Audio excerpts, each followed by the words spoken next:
Hey guys! Welcome back to my channel! It's been a while! Grabe, na-miss na mo! And as part of my welcome vlog, let me share with you a glimpse of our Guimaras Island trip, the mango capital of the Philippines and full of rich history. By the way, dili ni perfect among video shots, okay? But hopefully, ma-enjoy gihapon ninyo ang beauty sa isla. So tara, let's explore Guimaras Island!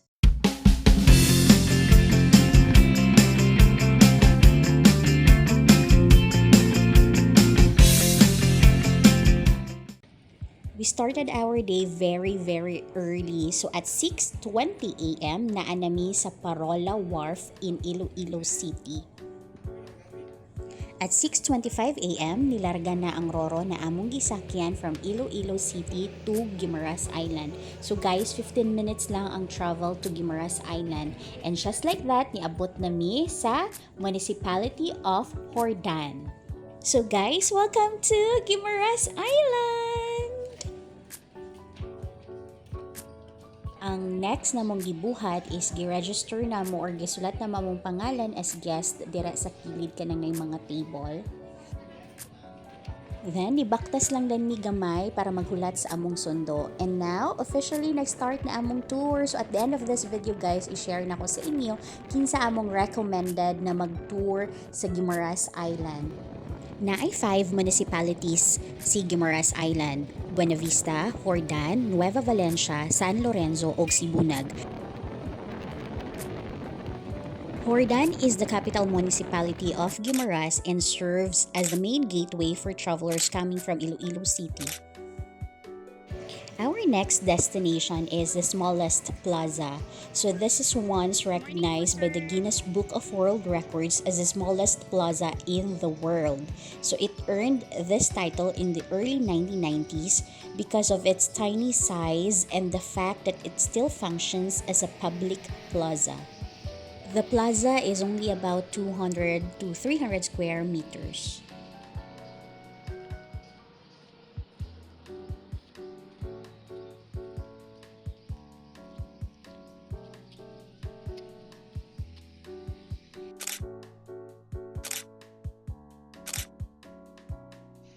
Among next giadtuan is si Guimaras. So, diri mi namahaw guys kay since sayo kay nilakaw sa Iloilo City, wala mi namahaw didto.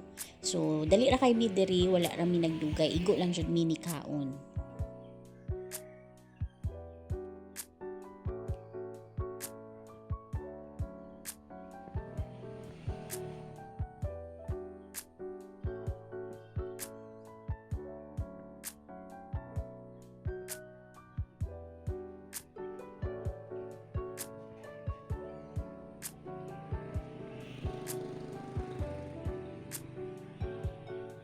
So our next destination is the Guimaras Wind Farm or San Lorenzo Wind Farm. So medyo layo siya from the smallest plaza o kung asa minamahaw. So ali lang mag sightseeing lang sa kadalanan sa Guimaras Island.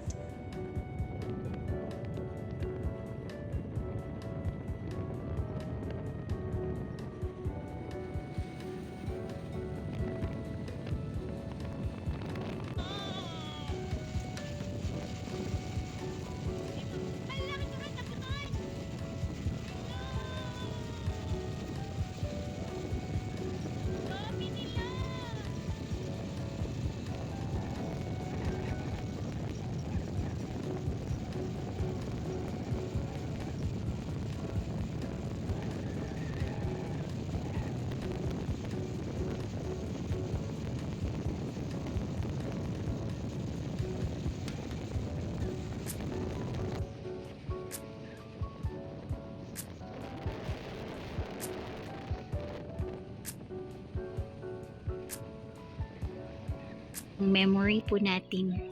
Ang ganda ng clouds. Nakuha giday siya no? So, naanami sa San Lorenzo Wind Farm. So, located sa San Lorenzo, Guimaras Island. Kini nga lugar is home to 27 giant turbines nga nagproduce og clean energy for the island and nearby provinces. So, grabe kanindot dere as in. So, ingon sila originally owned ni TransAsia and karon si Ayala na ang tag-iya.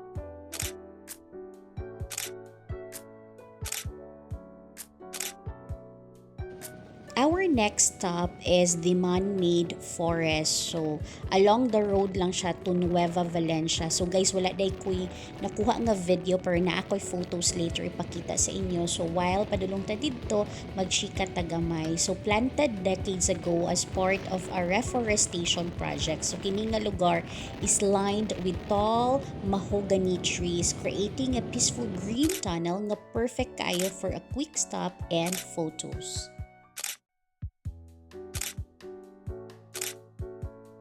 So while nami sa man-made forest na igabaligyan ni, gitawag nila ni nga sinukuan.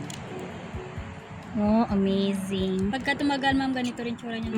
Mag-a-appear din po yung cross niya, ma'am. Naanata karon sa provincial capital of Guimaras. Diri nila ginaheld ang ilang manggahan festival, ang pinakadako nga celebration sa isla held every May. So during the festival, diri makita ang street dancing, cultural shows, ug dili gyud mawala ang mango eating contest.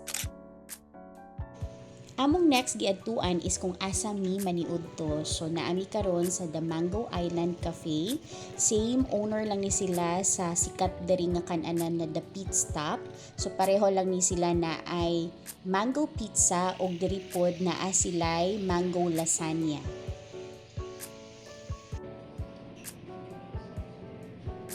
Isa sa among mga gi-order kay ay lang dragon fruit cheesecake ug ang mango lasagna.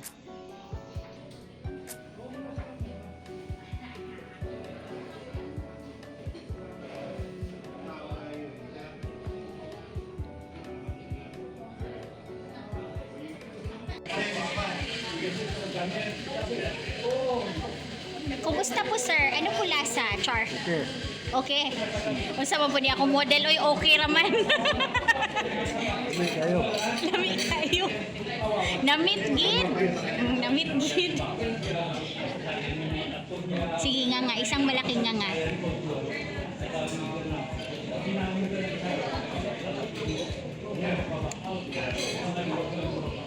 So, humanamiog paniudto, among next na adtuan is ang Trappist Monastery. So, kini lang ang only Trappist Monastery in the whole Philippines.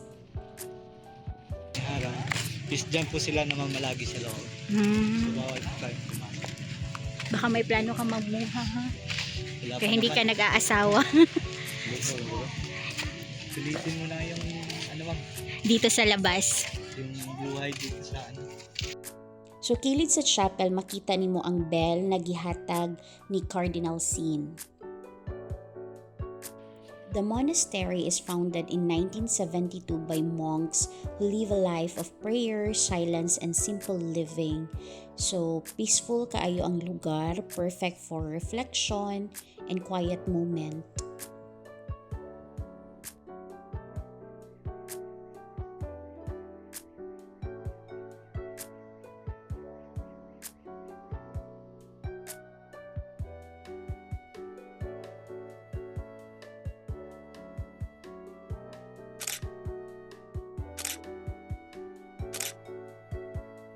So, padulong nami sa Guisi Lighthouse in Nueva Valencia. Dali mo lang kami, may mga mikidugay ha?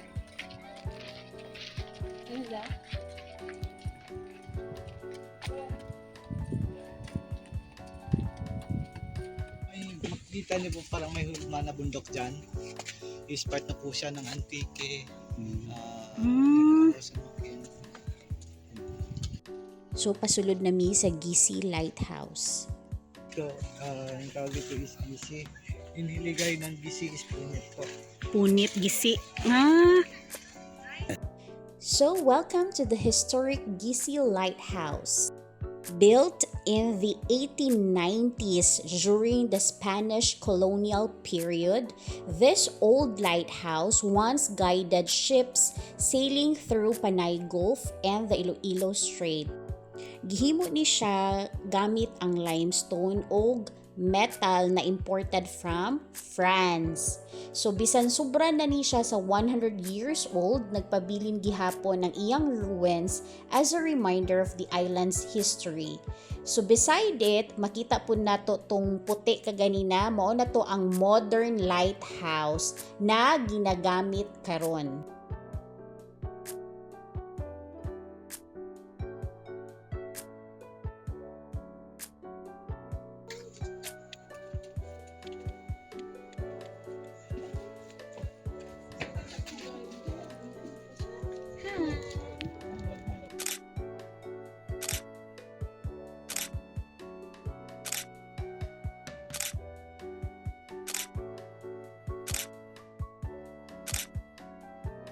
Our last stop is the Alobijod Cove. Ang ngalan nga Alobijod gikan sa local term para sa white sand, and true enough, fine white sand o crystal clear water ang imong makita diri. This is also the jump-off point for most island hopping tours padulong sa nearby islets like Ave Maria ug uban pa. And just like that ends our Guimaras Island Tour. So gibook namo ni kay Paulo Travel Adventures for 1,300 for 2 persons na. So tricycle ang vehicle na good for 2 to 3 packs and included na ang driver at the same time tour guide pa jud. So big thanks to Kuya Haji for touring us around and sharing the history of each place. I-contact yun ninyo sila guys kung gusto po ninyo ma-explore ang Guimaras.